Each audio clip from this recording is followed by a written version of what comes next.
Bien, muy buenos días queridos estudiantes del primer grado de secundaria, o muy buenas tardes.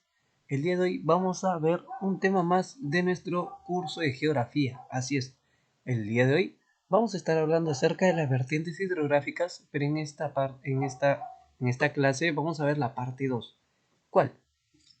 La vertiente del Amazonas o del Atlántico, ¿no? Entonces, bien, para continuar, vamos a ver primero lo siguiente. Antes que nada, las recomendaciones de cada clase. Primero, asegúrate de estar en un espacio calmado, de preferencia donde no haya mucho ruido. Recuerda también mantener un volumen moderado de el equipo donde estás reproduciendo la videoclase para que de esta manera puedas escuchar mejor la videoclase sin tener interrupciones, ¿no? Recuerda también evitar realizar otras actividades mientras observamos el video. Es importante ello. Y luego también recuerda tomar apuntes de la clase para el examen, ¿ok? Por último y no menos importante, anota tus preguntas y compártelas en la hora de asesoría. Claro, si en caso tienes alguna duda o pregunta, no olvides hacerlo. Es importante para que de esta forma también entre todos podamos seguir aprendiendo mucho más. Bien, entonces, una vez mencionado ello, vamos a iniciar. Primero, la vertiente del Amazonas o del Atlántico, ¿por qué se llamará así? ¿No? Nos dice que en la cuenca hidrográfica, ojo, ¿qué es una cuenca? Pues digamos que es esta zona aquí, ¿ya? Una cuenca es justamente esta zona, miren acá, ¿no? Tenemos, esta es una cadena de montañas, ¿no? ¿Por qué? Porque están unidas una montaña tras otra. La cuenca es justamente lo que va a tener entre los ríos. Por ejemplo, si acá transcurre un río, esta sería su cuenca. Toda esta parte de aquí, ¿no? Todo esto, porque es por donde transcurre el río. Entonces, esta cuenca nos dice que, o la vertiente del Amazonas es la cuenca hidrográfica ya más importante de nuestro país, ya que se extiende por el 74.5% del territorio nacional. ¿Y dónde estará? ¿Dónde estará? Estará ubicado aquí, ¿verdad? Muy bien, en el círculo, ¿no? Así es, se extiende por un 74% en nuestro Perú, ¿no? Entonces, quiere decir que va a ser mucho más largo el recorrido de estos ríos que el río de la costa, por supuesto, ¿no? Entonces, me dice que también es llamada vertiente del Atlántico. ¿Por qué? No, vertiente porque vierte sus aguas, ya sabemos, pero ¿por qué el Atlántico? Si en realidad aquí se encuentra el Pacífico y acá se encontrará el Atlántico, ¿o qué? Ah, ya sabemos, ¿no? ¿Por qué? Ya que desemboca en este océano, dice, ¿no? En realidad sabemos que luego de la vertiente del Amazonas, donde acá acaban los ríos, nuestros límites de Perú, continúa Brasil, pero luego de ahí llega a desembocar, porque estos ríos transcurren o siguen su curso por Brasil y culminan, digamos, en la vertiente del Atlántico. Ahí es donde van a desembocar estos ríos luego de pasar por Brasil. Entonces, es por ello que se le conoce como la vertiente del Atlántico, ya que estos ríos de aquí no desembocan en el Océano Pacífico, sino en el Océano Atlántico. ¿Ok? Esa es la primera idea que vamos a tener en cuenta. Ahora, en características podemos decir que la naciente es en el nudo de Pasco y Vilcanota, ¿no? Por ejemplo, aquí tenemos el mapa del Perú. Vemos, como les dije, ¿no? Los ríos que están en este lado de aquí siguen su curso. Aquí también siguen su curso por Brasil, por otros países, hasta desembocar en el Océano Atlántico. Pero ahora, su naciente está en dos nudos. En el nudo del Pasco, miren bien. Miren cómo las cadenas montañosas o las montañas acá se juntan, ¿no? En uno solo haciendo un nudo, ¿no? Entonces de aquí va a salir divisorias.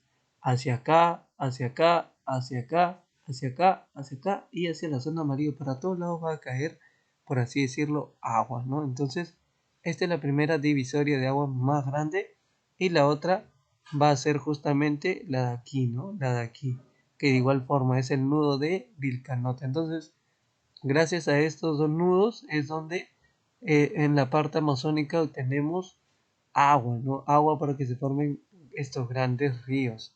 Ahora, su origen de estos ríos, pues es pluvial, ya que está formado por lluvias, y también es glacial, ya que también está formado por el desglaciamiento, ¿ok?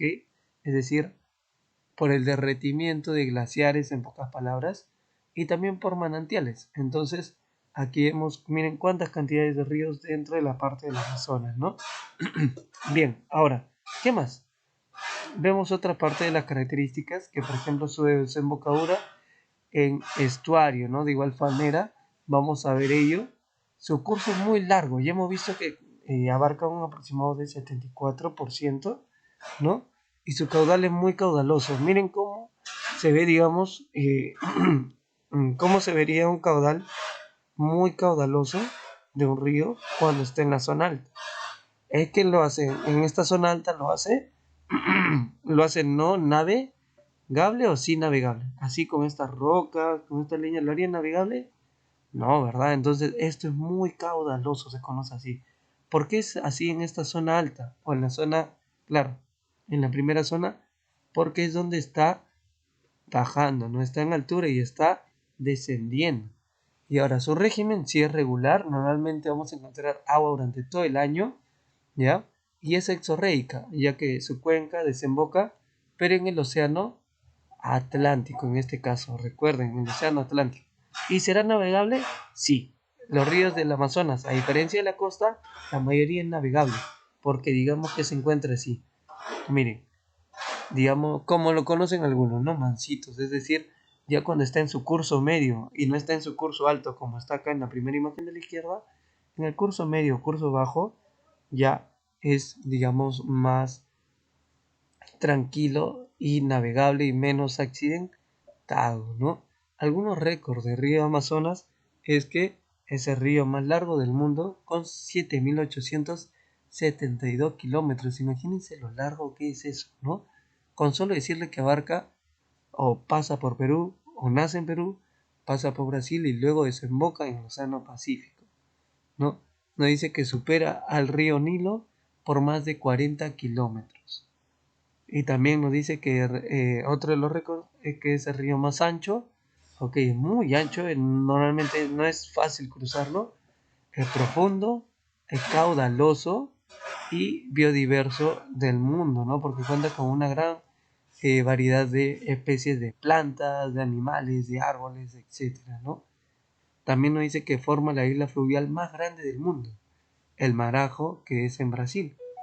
Y luego de ahí nos dice que forma la cuenca más grande y la de mayor red fluvial también del mundo. Y tenemos pluvial de lluvia y fluvial también de río, ¿no? Entonces, vamos a continuar. Algunos principales ríos son, por ejemplo, el río Amazonas, que nace en la confluencia del río Cayali y Marañón, y luego en estos ríos confluyen, por ejemplo, el río Nauta, ¿no? En Loreto, pero su naciente más remota está en el departamento de Arequipa y su desembocadura es en el Océano Atlántico. Ojo, recorre Perú, Brasil y la frontera colombiana. Entonces, ¿dónde nace el río Amazonas? Nace en Arequipa, ¿ya? El río Cayali nos dice que es el más largo del Perú. Ojo, solo del Perú. ¿Ya? Y nace de la confluencia de los ríos Tambo y Urubamba. Forma el Pongo de Orellana, ¿no? ¿Y por qué, profesor, no es el río Amazonas el más largo del Perú? Ah, porque recuerden, el río Amazonas recorre Perú y Brasil. Es lo que lo hace el más largo del mundo. Pero del Perú, quien tiene más kilómetros o mayor distancia va a ser Ucayali, ¿no? Luego tenemos el río Marañón, que es el más interdepartamental, ya que pasa por Huánuco, Ancash, La Libertad, Cajamarca, etc. Y también tenemos el río Guayaga, ¿no? Que forma el Pongo de Aguirre, recorre por Huánuco, San Martín y Loreto. El río Tambo, que nace en la confluencia de los ríos Ene y Perene. Luego el río Urubamba, que forma el Valle Sagrado de los Incas, así es. Para llegar a visitar Machu Picchu en Aguascalientes, ahí vas a ver a tu margen derecha o a tu mano derecha cómo está el río Urubamba también siguiendo su curso, ¿no? Es muy bonito e interesante conocer acerca de ello. Ahora, uno de los récords de los ríos de la vertiente del Amazonas es que ese río más largo del Perú lo ocupa Ucayali. El río más interdepartamental lo ocupa el Marañón. El río más minero e industrial lo ocupa en este caso el río Mantaro, y el río que forma el valle de mayor uso poblacional, es decir, que lo puede utilizar la población, es el Guayaga, ¿no? Ya sea para sus riegos de cosecha, ya sea para también eh, utilizarlo para lavar sus propios elementos básicos de ropa, utensilios, etcétera, ¿no? Pero sobre todo para lo que iba a ser cultivo, ¿no? Cultivo, así es, agrícola, sector agrícola. Y ahora el río más boreal del Perú es el Putumayo, que está en frontera con Colombia. ¿Qué quiere decir el más boreal? Que está más al norte, va a ser el Putumayo. Profesor, pero no era otro río el más boreal. Ah, pero estamos hablando de que de la vertiente del Amazonas, ¿no? Muy bien, no de la vertiente del Pacífico, vamos a hablar del Amazonas. Bien, entonces, esto ha sido todo por hoy. Nos vemos en la próxima clase y muchas gracias por su atención, chicos. Hasta la próxima.